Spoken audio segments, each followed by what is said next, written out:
Hola, soy Pedro Ángel López Miñarro y continuamos con el tutorial de estiramiento de la musculatura isquiosural. En este capítulo vamos a analizar algunos ejercicios y propuestas para realizar el trabajo de estiramiento de esta musculatura. Existen muchas formas de realizar el trabajo. Una de las opciones que podemos utilizar es el decúbito supino, tumbado boca arriba. Y para hacer un estiramiento de la musculatura isquiosural en esta u otras posiciones, lo que tenemos que intentar hacer es cerrar el ángulo formado por los muslos y el tronco, lo que podamos, pero manteniendo siempre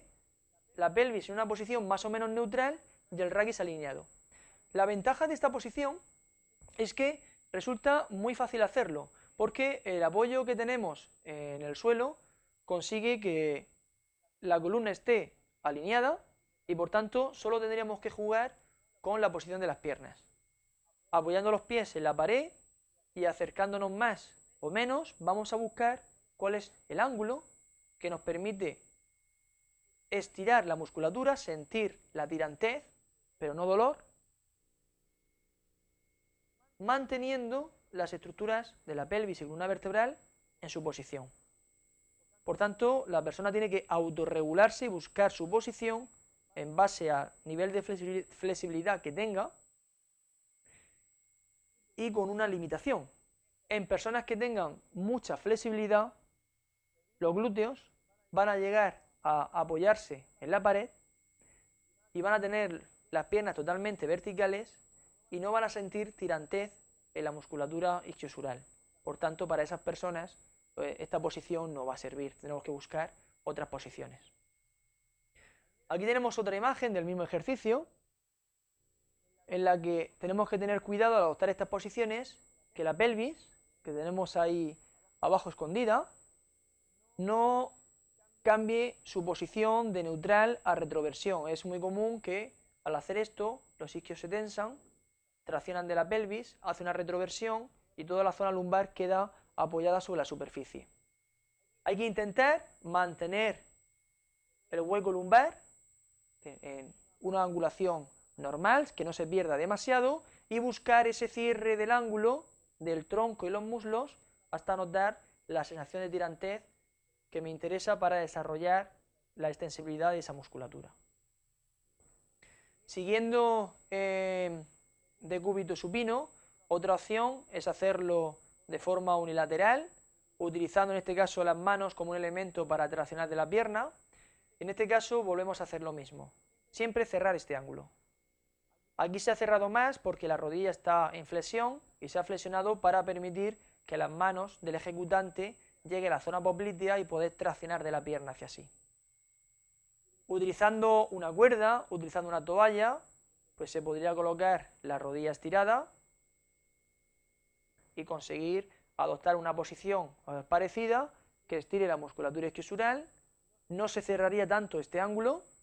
quedaría un poco más abierto, pero sería también efectivo para el desarrollo de la extensibilidad de esta musculatura. En esta otra opción, lo que se ha hecho es aprovechar la estructura de la sala de forma unilateral, se ejecuta el ejercicio y como se puede ver, se apoya la pierna en esa columna y se busca una posición de flexión, un cierre de este ángulo que genere sensación de tirantez suficiente para lograr las adaptaciones que estamos buscando. Otra opción es ejecutarlo en bipedestación, el cual ya se analizó en un capítulo anterior. Vamos a flexionar una cadera, vamos a apoyar un pie en una superficie elevada y en esta posición vamos a intentar que la columna quede alineada y que la pelvis no se vaya en retroversión. Por tanto, la altura que hay que buscar es una altura individual, no hay que pasarse en altura, lo normal que solemos ver es que la gente busca demasiada altura y pone el pie demasiado alto, no es necesario, no por estar más alto va a ser mejor ni más efectivo, y adoptar esas posiciones que me permiten tensar la musculatura isquiosural y por tanto mejorar su extensibilidad.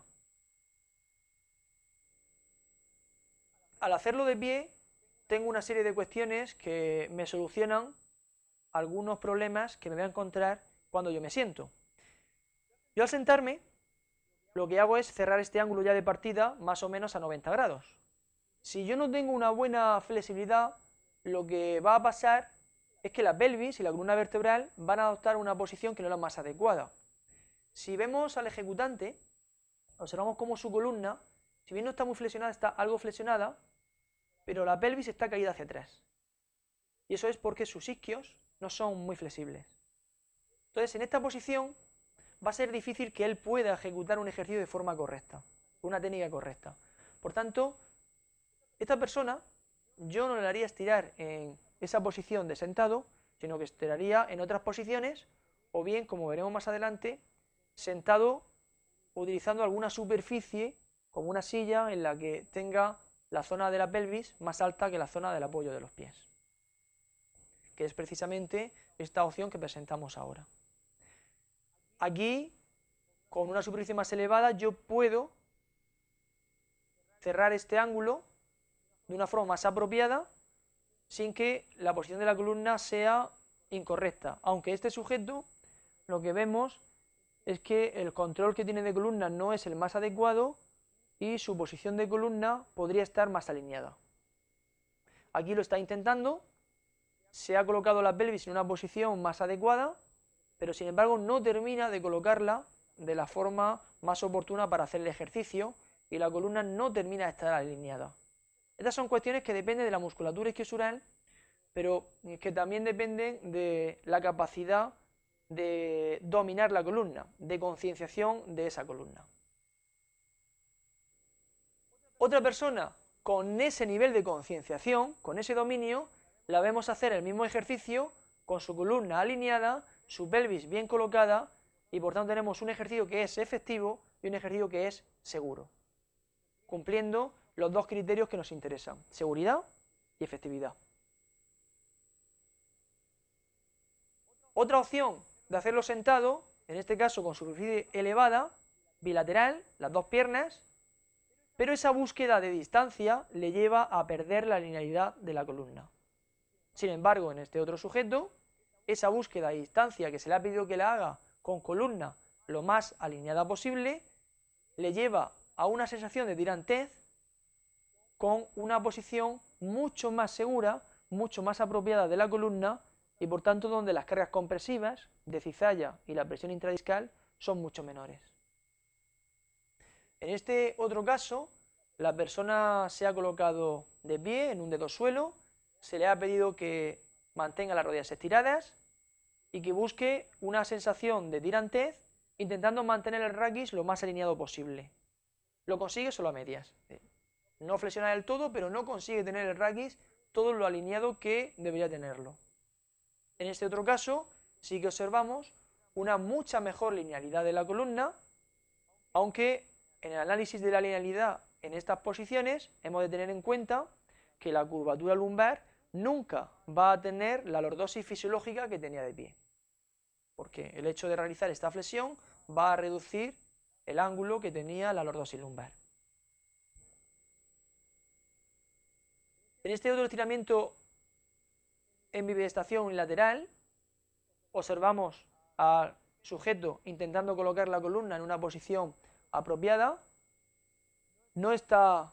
muy mal colocado, pero se podría mejorar, habría que mejorar su capacidad de concienciación raquídea, mientras que en este otro sujeto, que sí la tiene, consigue colocarse en una muy buena posición y centramos todo el trabajo del estiramiento en el juego de la pelvis, en el movimiento de la pelvis, en que la pelvis tenga un movimiento de anteversión en la medida de lo posible y que no se vaya en retroversión y por tanto tenga una muy buena colocación para conseguir una buena tensión isquiosural. En bipedestación, con una sola pierna, hay un problema importante. El eje transversal que cruza la pelvis de lado a lado, ese eje, esta línea, debería ser perpendicular a la pierna que se estira, lo cual no lo está consiguiendo. Debería, por tanto, adelantar esta cadera hacia adelante y eso le provocaría un aumento importante de la tensión isquiosural, pero para hacerlo probablemente tendría que bajar el pie de esa altura y ponerlo un poquitín más bajo. intenta colocar bien la columna, pero la pelvis está ligeramente en retroversión, aunque en este otro caso sí que la cadera está en su sitio, ese eje está bien colocado, ese eje transversal ya es perpendicular a la pierna y como se puede ver, la columna está alineada. Si se coloca con el tronco totalmente vertical, la tensión isquiosural no es tan grande y lo que hace es flexionar un poco el tronco, pero lo hace, o lo debe de hacer, desde la articulación cosofemoral, desde la articulación de la cadera, no con la columna. Entonces se trataría de una flexión que nace en la cadera, por tanto mueve pelvis, y la columna no se debe flexionar en momento alguno. Otra forma de hacerlo, en este caso incorrecta, es yo quiero aumentar la sensación de tirantez isquiosural y inclino el tronco hacia adelante, flexionando la columna como se ve en la imagen, pero como decía, el movimiento tiene que salir de pelvis, no debe ser un movimiento de flexión de las articulaciones intervertebrales, porque eso va a aumentar el nivel de carga. Esta sería la forma correcta de hacerlo para ese sujeto, colocando bien todas las estructuras, como se ha comentado anteriormente, y si se busca un aumento de la tirantez mediante una flexión del tronco, que sea a través del eje cosofemoral, no a través de una flexión de la columna vertebral. Toda esta información la tienen disponible en el portal OCW de Actividad Física para la Salud de la Universidad de Murcia, donde pueden desarrollar más esta temática, y también en la página web de Actividad Física para la Salud. Esperamos que los contenidos de este tutorial hayan sido de su agrado y hayan servido para desarrollar cuál es la forma correcta y más segura de un estiramiento isquiosural. Muchas gracias.